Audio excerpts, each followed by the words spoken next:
네, 성도 여러분 안녕하십니까?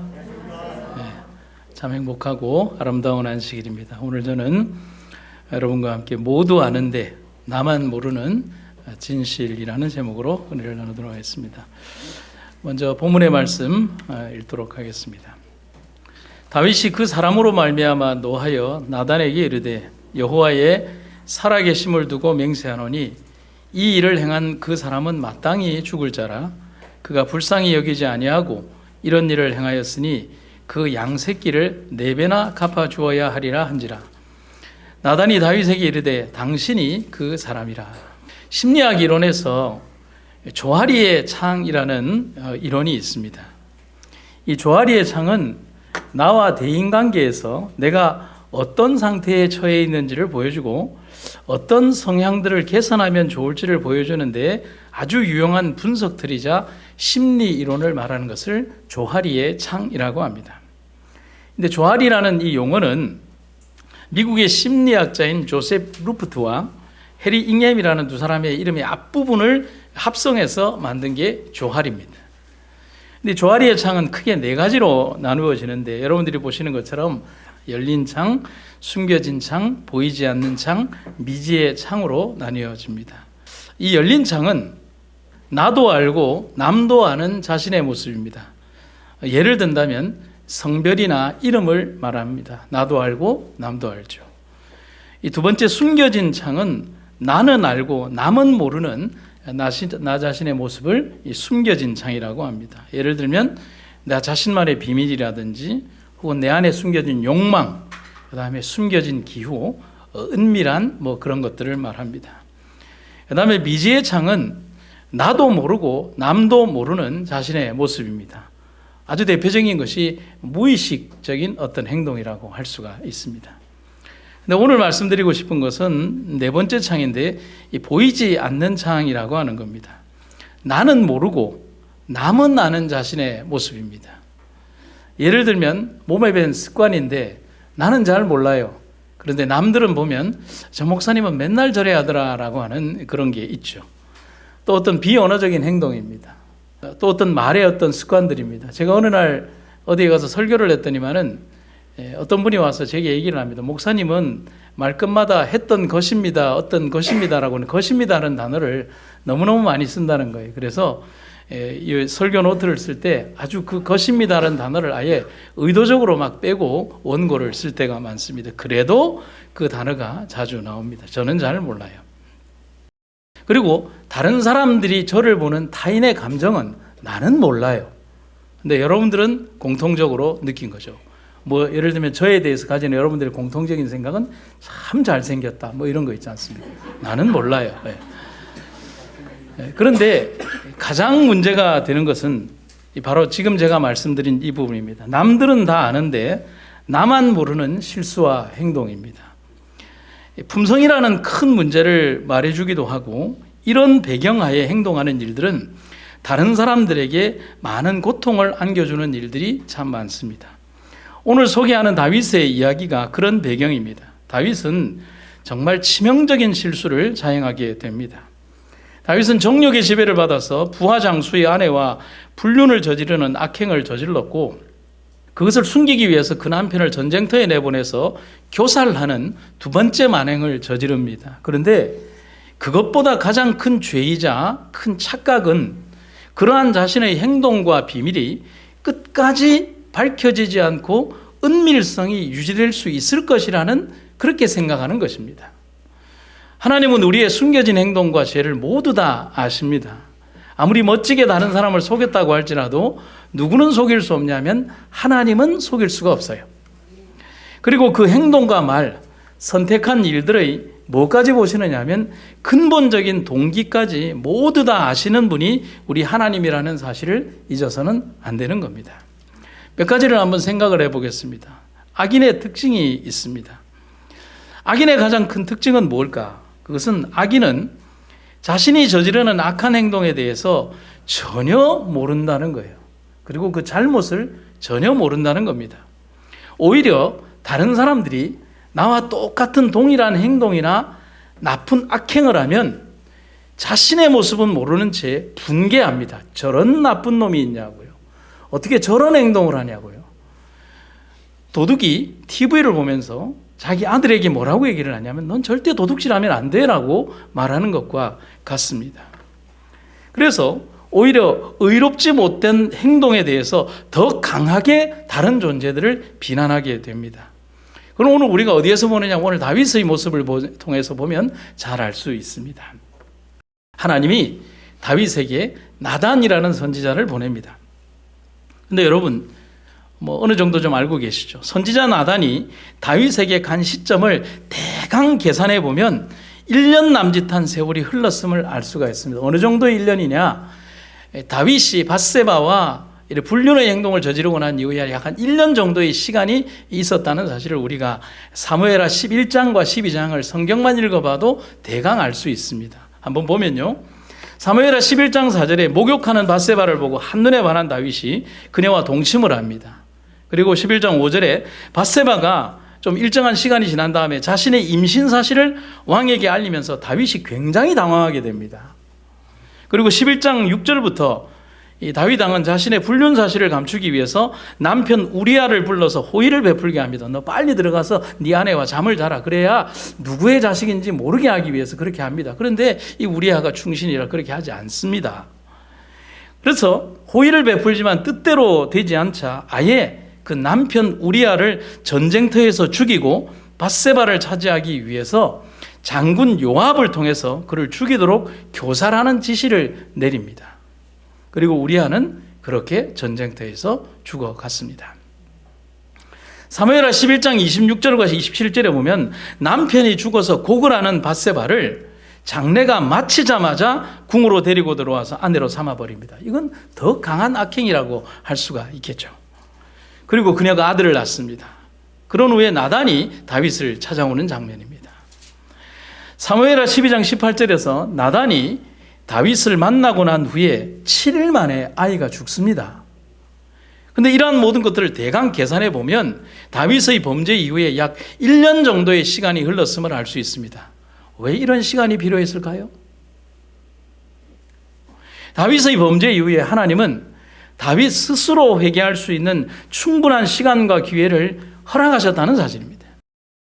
그의 잘못에 대해서 바로 질책하거나 그가 회개할 시간도 주지 않고 징벌하는 것이 아니라 그에게 충분히 그가 자신의 죄과에 대해서 생각할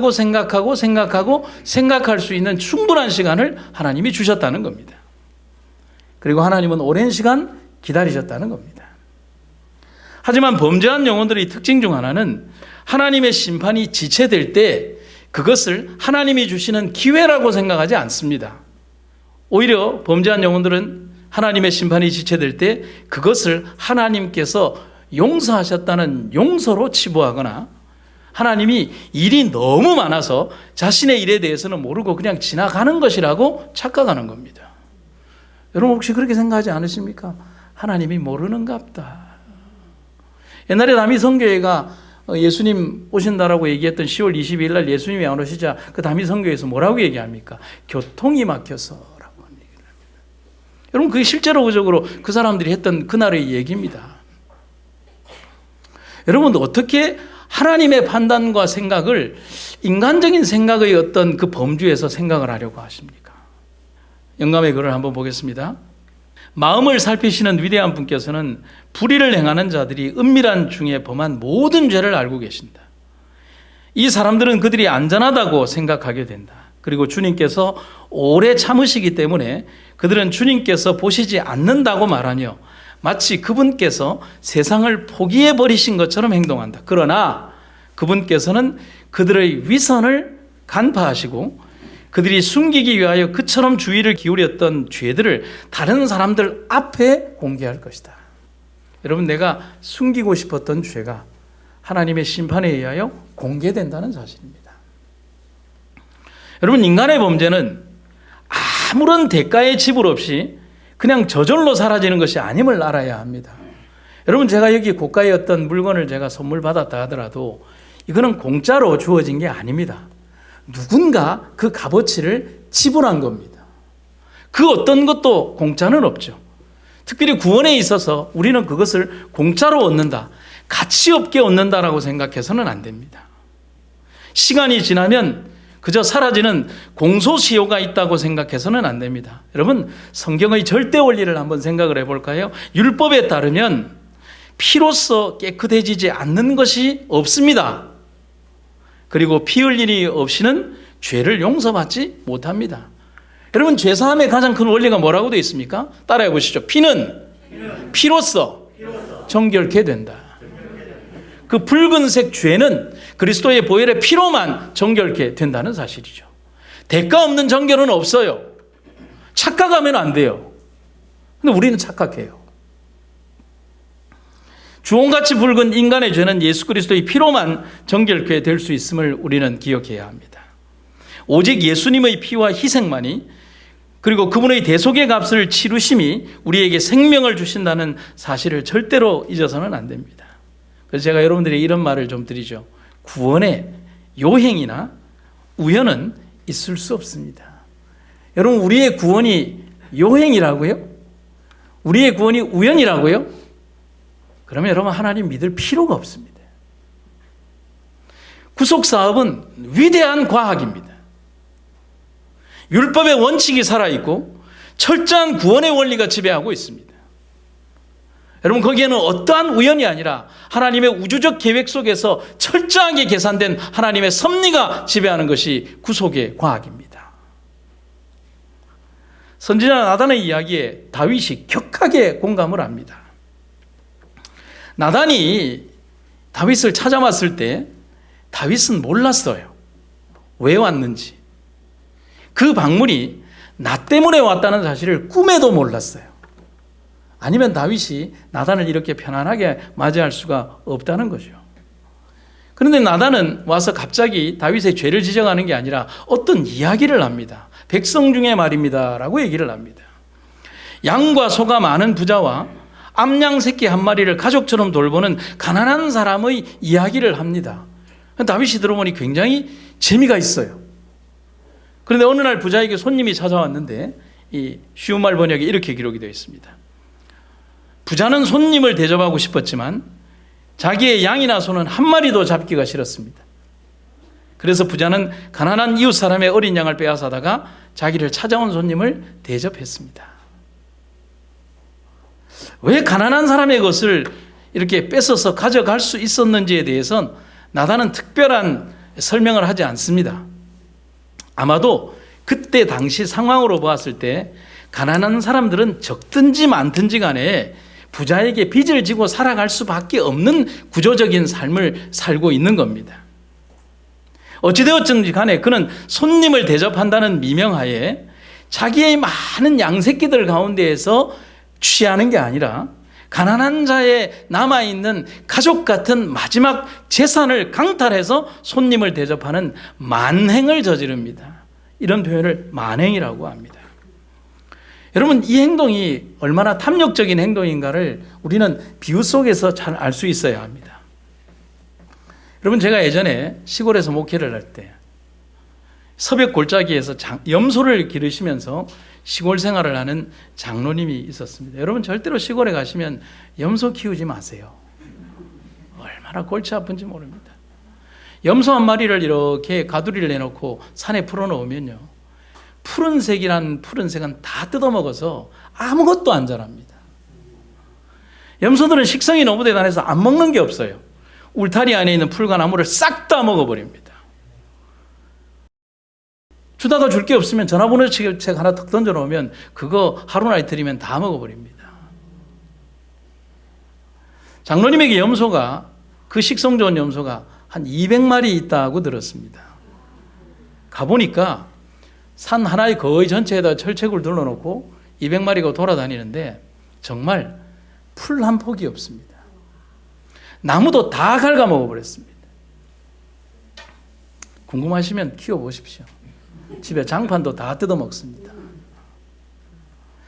그래서 장로님과 밥을 먹고 난 다음에, 해주시는 국수를 먹고 난 다음에 궁금해서, 장로님, 염소가 한 200여 마리쯤 있다고 하셨는데 정확히 몇 마리입니까? 라고 제가 질문을 했어요. 그러니까 목사님, 모릅니다 라고 하는 거예요. 저도 염소가 몇 마리인지 모릅니다. 그래서 제가 질문을 했죠. 아니 그게 무슨 말입니까? 주인이 자기 염소 마리수를 모르다니 무슨 말입니까? 라고 하니까 그 이유는 염소가 한 200마리 정도 되면 하루나 이틀 뒤에 나가보면 새끼가 한 마리씩 나온다는 겁니다. 여러분 왜 그런 줄 아십니까? 염소와 양은요 임신 주기가 똑같습니다. 염소와 양의 임신 기간은 5달. 염소가 150일이고 양은 한 152일이라고 합니다. 5달밖에 안 됩니다. 잘 조절하면 1년에 2마리씩, 쌍둥이 하면 4마리도 없겠죠. 200마리가 어울렁더울렁하면 일주일에 1-2마리씩 나옵니다. 그런데 나단이 부자를 소개할 때 특별히 양과 소가 어떻다고요? 심이 많다는 표현을 이 나단은 의도적으로 쓰고 있습니다. 여러분 성경이 기록이 될 때 부차적인 표현은 그냥 쓰는 게 아니에요. 의도적으로 쓰여졌다는 사실을 여러분 기억을 해야 합니다. 그 말은 이 부자가 엄청난 부자라는 대비를 보여주는 말이기도 하지만은 그에 비해서 가난한 자의 어린 암양 새끼는 눈 뜨고 일어나면 태어나는 부자가 소유한 양에 비해서 너무나 미미한 수치라는 말입니다. 한 마리 잡아도 한 2-3일 지나면 또 한 마리 나온다는 거예요. 가치로 따졌을 때 전 재산에 해당하는 그 양 한 마리 굳이 가져와서 그 가족의 가슴에 생채기를 내지 않고도 자기에 있는 것 중에서 하나 취하면 된다는 거예요. 그런데 그걸 아끼고 남의 전 재산을 탈취했다는 것입니다. 그러면 왜 이런 비유를 했을까? 우리가 질문을 한번 던져봐야 합니다. 여러분, 다윗 왕에게는요, 미갈을 포함한 8명의 왕비들이 있었습니다. 그리고 훨씬 많은 후궁과 첩이 있었습니다. 그 단적인 구절이 사무엘하 5장에 보면 나옵니다. 사무엘하 5장 13절에 다윗은 헤브론을 떠난 후 예루살렘에서 더 많은 후궁과, 그전에도 후궁이 많았지만은 더 많은 후궁과 아내를 취하였고 아들, 딸도 많이 낳았다. 여러분, 이 많은 자식들이 나중에 고륙상쟁의 하나의 단초를 제공하는 그 원인이 되죠. 그럼 왜 이렇게 다윗 왕에게 왕이 많았을까? 여러분, 고대의 왕들에게 아내의 숫자는 왕권을 상징합니다. 아내의 숫자는 왕의 권위를 나타내고 그의 권력의 어떤 크기를 말합니다. 내가 이만큼 강하다, 이만큼 거느릴 수 있는 왕이다라는 겁니다. 그래서 다윗 왕을 이어서 솔로몬이 이 왕이 되었을 때 그의 기록을 보면 이렇게 되어 있죠. 솔로몬 왕은 후궁이 700명이요 첩이 300명이다. 여러분, 무엇을 느끼십니까? 권력이 사람을 이렇게 탐욕스럽게 만듭니다. 이 정도 되면 자기 부인 얼굴도 모릅니다. 지나가다가 아무리 자기의 아내들을 봐도 누군지 모릅니다. 여러분, 다르게 생각을 하면 이 당대의 인구 밀도가 적은 이 나라의 입장에서 1000명의 비빈이 있다는 사실은요, 정년기 청년들의 배우자를 1000명이나 빼앗은 것을 말하는 겁니다. 1000명이 장가를 못 간 거예요. 얼마나 많은 돈이 그들을 관리하고 그들에게 혜택을 주기 위하여 사용되어만 됐을까요? 얼마나 많은 국비가 그 탐욕의 뒤에 백성들의 희생이 있어야 했다는 것을 말합니다. 그런데 하나님 그것에 대해서도 다윗의 기록을 보면 나중에 나오지만은요, 내가 너에게 줄 만큼 줬다라고 기록하고 있습니다.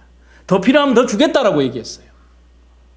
그런데 다윗에게도 그렇게 많은 아내들이 있었지만 만족하지 않고 남편이 있는 다른 여인을 또 취했다는 거예요. 이 이야기의 핵심을 따져보면 나단의 이야기는 바로 탐욕과 정욕에 사로잡힌 다윗 왕에 대한 분명한 질책이었습니다. 여러분, 우리의 지금 생각과 어떤 모습을 한 몇천 년 전으로 한번 되돌아가 보도록 합시다. 지금이 예루살렘 왕궁이고 다윗 왕 앞에 있고 나단이 지금 얘기하고 있는 장면이라고, 그 현장이라고 한번 생각을 해봅시다. 이 비유를 말했을 때 거기에 있는 모든 사람들은 아마 간담이 서늘해졌을 것입니다. 왜요? 그 얘기가 누구를 빗대야 하는 말인 줄 거기에 있는 모든 사람들은 다 알기 때문입니다. 누구만 몰라요? 다윗만 몰라요. 권력에 취한 자들은 머리가 우둔해지는 겁니다. 바로 지금 나단의 비유가 왕의 만행을 지적하는 것이라는 것을 거기 있는 모든 사람들은 듣는 즉시 모두 다 알아차렸기 때문입니다. 여기에서 대답 잘 못하면 바로 목이 날아가는 거예요. 모든 사람들이 다 아는데 왕만 모르고 있습니다. 여러분 이 그림 잘 아시죠? 무슨 그림이죠? 다 알고 계시죠? 벌거벗은 임금님. 여러분 모든 사람들이 다 알았어요. 왕이 벌거벗었다는 사실을요. 그런데 자기가 벌거벗었다는 사실을 인정하지 않는 사람이 딱 한 사람이 있어요. 누구죠? 왜 여기에서 딱 한 사람이라고 얘기하면 지 혼자 벗었으니까요. 거기서 벗은 사람은 왕밖에 없었습니다. 여러분 여기에서 이런 생각을 해볼 수 있어요. 인정하지 않으니까 보지 못하는 겁니다. 보지 못하니까 알지 못하는 겁니다. 알지 못하니까 자신이 얼마나 어리석고 나쁜 존재인지를 알 수 없다는 것입니다.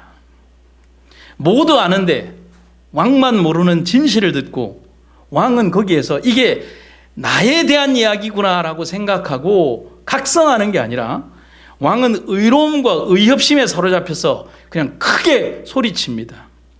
왕의 말은 권위가 있습니다. 그리고 그의 말은 법입니다. 그 법이 판결을 합니다. 다윗은 그 얘기를 들으면서 그 나쁜 사람에게 대하여 판결을 합니다. 사무엘하 12장 4절 5절 다윗이 그 사람으로 말미암아 노하여 나단에게 이르되 여호와의 살아계심을 두고 맹세하노니 이 일을 행한 그 사람은 마땅히 죽을 자라. 여러분 자기인 줄 알면 이렇게 얘기하겠습니까? 절대 못하죠. 다윗은 죄의 엄중함과 분명한 선언을 위해서 왕 자신의 권위보다 더 높은 하나님의 권위를 말하고 있습니다.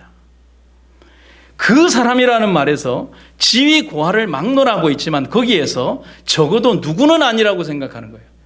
나는 아니라고 스스로 생각하기 때문에 나를 뺀 누구든지라고 생각하고 결정하는 겁니다. 이게 큰 문제인 거예요.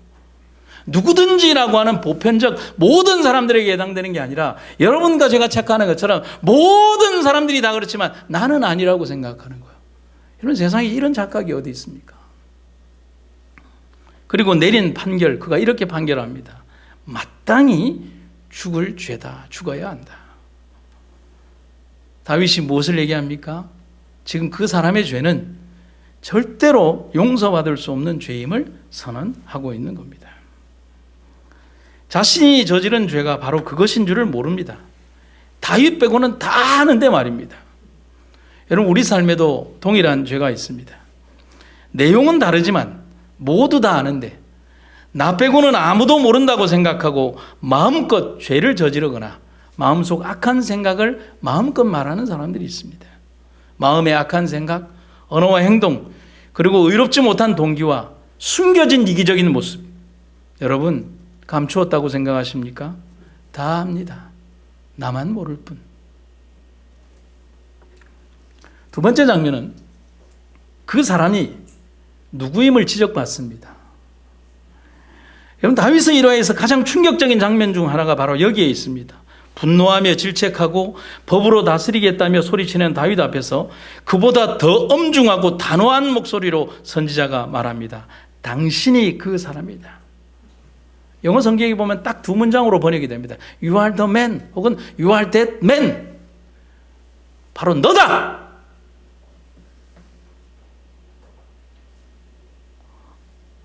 여러분 상상을 한번 해봅니다.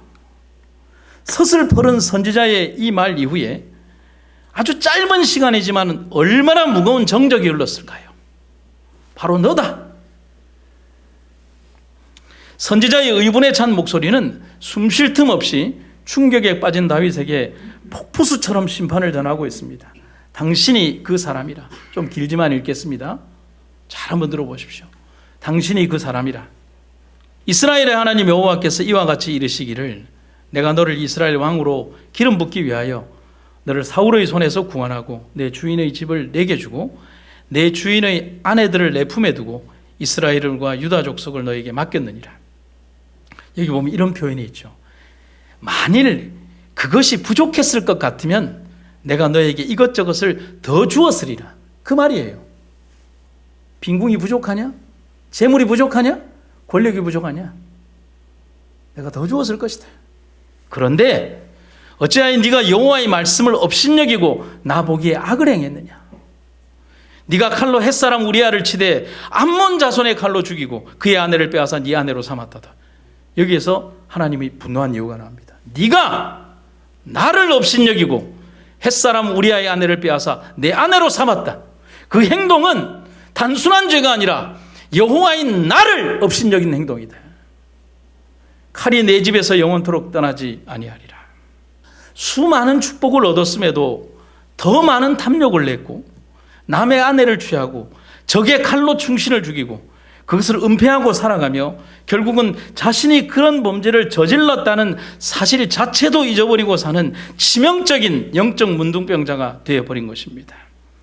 그런데 하나님께서 그런 그를 때리십니다. 깨우십니다. 여러분, 제가 뭐라고 했습니까? 때리시고 깨우신다고 했죠. 제가 죽인다는 표현을 썼습니까? 아니요. 때리시고 깨우시는 것은 살리기 위하여 그렇게 하는 거예요. 여러분, 살릴 필요가 없으면 그냥 그 자리에서 선지자의 말로 그를 급살시켜버리면 끝나는 거예요. 불뱀이 오건 땅이 갈라지건 심판의 불이 내리건 끝내버리면 되는 거예요. 하나님께서 당신이 바로 그 사람이라고 얘기하며 그를 때리시는 것은 그래도 여전히 너를 사랑하니까, 그래도 여전히 너를 불러야 하니까 때리고 깨우치는 겁니다. 하나님의 징벌은 그렇게 사랑이 있다는 사실인 겁니다. 여러분, 다윗의 모습을 한번 생각해 보죠. 사랑이라는 미명하에 탐욕을 정당화하고 불륜을 미화하고 잘못을 덮어버린 자신의 행동에 대해서 다윗은 뭐라고 하며 살았냐면, 왕은 그럴 수 있다, 그래도 된다며 살아왔고 미안함이나 죄책감, 회개와 자복 없이 살아왔습니다. 하지만 선지자의 말 속에 담긴 하나님의 칼이 자신의 딱딱하고 강팍해진 마음을 깨부수어서 죽어가던 선한 양심을 다시 일깨운 것입니다. 그래서 이제 다윗은 아주 오랜만에 울게 되는 겁니다. 왕의 권위 그딴 것 다 필요 없습니다. 골룡포가 바닥에 닿건 왕관이 땅에 떨어지건 왕권이 바닥에 떨어지건 그딴 것 다 소용없습니다. 그에게 남아있는 유일한 마음은 이것입니다. 하나님께 회개하고 싶습니다. 다윗이 통회하며 나단에게 소리칩니다. 내가 여호와께 죄를 범하였노라. 여러분, 이 말 한마디면 됩니다. 여러분, 하나님께서 우리에게 요구하시는 것도 이 말 한마디면 되는 거예요. 그리고 정말 다윗의 그 말 한마디에 하나님이 다윗을 용서하셨습니다. 비록 단 한 문장이었지만 그 말 속에 다윗의 진심이 담겨 있었고 마음을 찢는 회개가 있었기 때문에 그렇다는 사실입니다. 나단의 지적을 받고 난 이후에 다윗은 회개했습니다.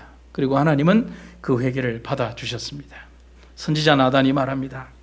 다윗이 내가 여호와께 범죄하였습니다 하고 나단에게 자기 잘못을 고백하였다. 그래서 나단은 이렇게 대답하였다.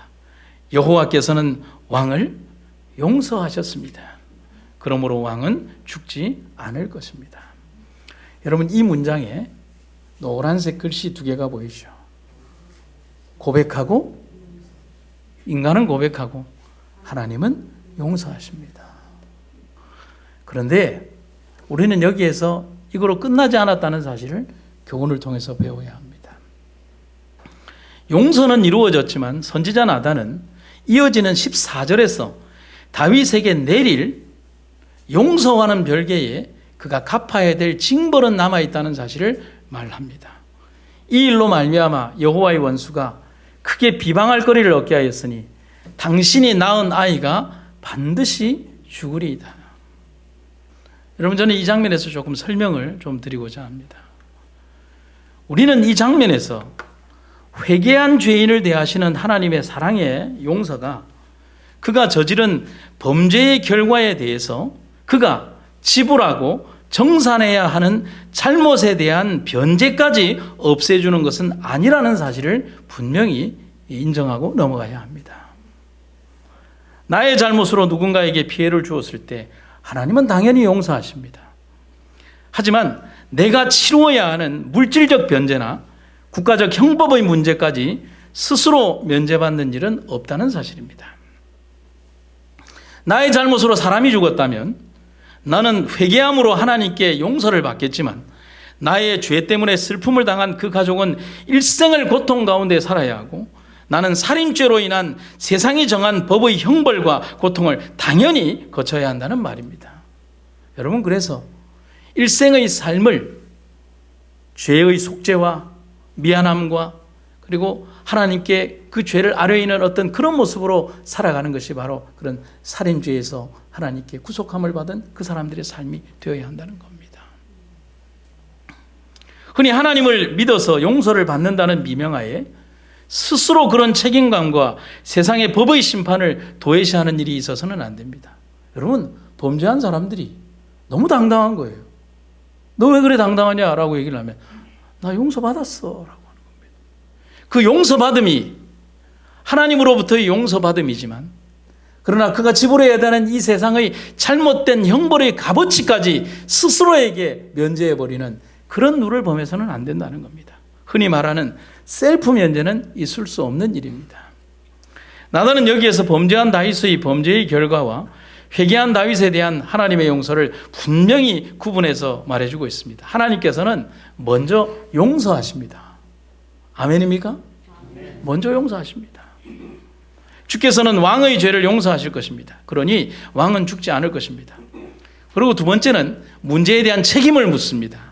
사무엘하 12장 14절부터 있는 말씀입니다. 이 일로 말미암아 여호와의 원수가 크게 비방할 거리를 얻게 하였으니 당신이 낳은 그 아이가 반드시 죽으리이다 하고 나단이 자기 집으로 돌아가니라. 우리아의 아내가 다윗에게 낳은 아이를 여호와께서 치심에 심히 앓는지라. 다윗이 그 아이를 위하여 하나님께 간구하되 다윗이 금식하고 안에 들어가서 밤새도록 땅에 엎드렸으니 그 집의 늙은 자들이 그 곁에 서서 다윗을 땅에서 일으키려 하되 왕이 듣지 아니하고 그들과 더불어 먹지도 아니하더라. 그런데 결과는 어떻게 나와요? 이래 만에 그 아이가 죽으니라. 여러분, 하나님 매정해 보이십니까? 아닙니다. 세상의 빛을 겨우 본 아이의 죽음은 범죄로 인한 다윗의 죄에 대한 형벌의 값입니다.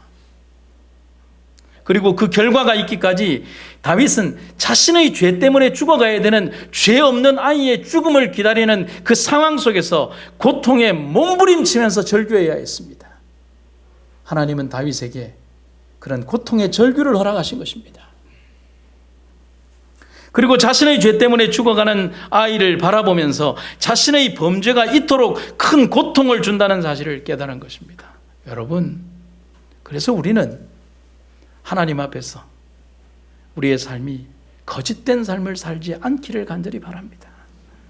죄가 주는 그 고통의 결과가 얼마나 잔인한 것인가를 우리는 기억해야 합니다. 우리는 참 많은 허물을 지니고 살아가는 존재들입니다. 문제는 그 모든 문제들을 나 때문에 상처받는 주변의 사람들은 너무 잘 아는데 정작 상처 주는 나는 모른다는 데 가장 큰 문제가 있는 것입니다. 기도할 때 우리가 하는 말들이 있습니다. 어떤 기도를 합니까? 그래서 우리 이런 기도 꼭 해야 합니다. 하나님, 저의 죄를 용서해 주옵소서. 그리고 그 뒤에요, 혹시라도 부지 중에 지은 죄가 있다면 용서하여 주시옵소서. 우리가 바로 다윗입니다. 치명적인 범죄 속에서도 너무 당당한 의인으로 사는 우리들. 하지만 우리는 다윗과 같은 죄인입니다. 나만 모르는 진실. 그런데 온 우주는 다 아는 나만의 죄와 허물들, 죄의 동기들. 선지자가 말합니다. 당신이 바로 그 사람입니다는 그 선언을 기억하는 여러분과 제가 되기를 간절히 바랍니다. 하지만 우리가 죄를 회개할 때에 우리는 그리스도께서 우리를 받으시고 용서하심을 믿어야 한다. 신앙은 하나님의 선물이나 신앙을 행사하는 능력은 우리의 것이다. 신앙이란 영혼이 하나님께서 제공하시는 은혜와 자비를 붙잡는 손길이다. 여러분, 하나님은 우리의 죄에 대해서 뭐라고 말하는 게 아닙니다. 우리가 진실로 하나님께 용서를 구할 때 그 용서를 깊이 있게 받아들일 준비를 하라고 우리들에게 말씀하시는 것입니다. 진실한 회개가 우리 삶에 필요한 이유인 겁니다. 우리의 삶은 지금도 온 하늘이 보고 있습니다. 그것을 나만 모르고 지나갈 뿐 삶의 어느 한 구석도 그 동기부터 기록되지 않는 것은 없습니다. 그래서 우리는 선한 양심을 회복해야 합니다. 선하신 하나님의 은혜를 잊지 마시기를 간절히 바랍니다. 말씀 안에서 살아가며 깨어있는 삶을 살아야 합니다. 결코 자신의 잘못과 죄를 방관하지 말고 허용하지도 말고 사단에게 귀 기울여서도 안 됩니다. 오직 주님만이 나의 마음속 자리를 차지하도록 우리 다윗처럼 회개하고 다윗처럼 용서함 받고 다윗처럼 하나님의 사람으로 남는 여러분과 제가 되기를 간절히 바랍니다. 여러분, 제가 이제 마무리를 하는데요. 다윗은 어떻게 되었습니까? 하나님이 버리셨습니까? 아니면 그가 하나님을 버렸습니까? 아닙니다. 그는 죄에 머물지 않고 하나님 안에 머물렀습니다. 성경의 위대한 구속의 방정식 두 구절을 읽겠습니다. 우리가 우리 죄를 자백하면 그는 미쁘시고 의로우사 우리 죄를 사하시며 우리를 모든 불의에서 깨끗하게 하실 것이요. 그가 아들을 낳음에 그의 이름을 솔로몬이라 아니라 여호와께서 그를 뭐하사? 사랑하사. 선지자 나단을 보내 그의 이름을 여디디아라 하시니 이는 여호와께서 사랑하셨기 때문이라. 하나님께서 다윗을 바라보시는 여전한 모습은 사랑하신다는 겁니다. 우리가 비록 우리의 허물 많은 죄가 우리의 삶이 우리 앞에 있지만 하나님은 여전히 우리를 사랑하신다는 것, 여러분과 제가 잊지 마시기를 간절히 바랍니다. 말씀을 마치겠습니다. 하나님 아버지, 감사합니다. 우리의 죄는 붉은색 주홍빛이지만 예수님의 피로 우리가 깨끗하게 되었습니다. 우리의 삶에 아무런 희망이 없었지만 예수님의 사랑과 희생이 우리를 다시 살게 만들었습니다. 하나님이여, 우리를 끝까지 인도하시고 우리의 삶 속에서 살아계신 하나님의 은혜 가운데 거하게 하여 주시옵소서. 탄원하는 백성들, 눈물 흘리는 백성들, 우리에게 선한 양심을 일깨우시고 오늘 우리의 죄로 인하여 고통당하는 우리의 삶을 보고 우리에게 깨어라고 말씀하시는 성령의 음성을 잊지 않는 우리가 되게 하여 주시옵소서. 지난 한 주간 동안 우리의 모나고 더러운 육신들을 돌아보게 하시고 하나님의 선하신 인도하심을 깨닫는 한 주간을 허락하신 주의 은혜를 감사드리며 이제 다시 허락하실 새로운 한 해를 바라보며 우리 결심하고 살아가는 우리가 되게 하여 주시옵소서. 하나님께서 우리에게 베푸신 은혜 감사드리며 예수 그리스도의 이름으로 기도드립니다.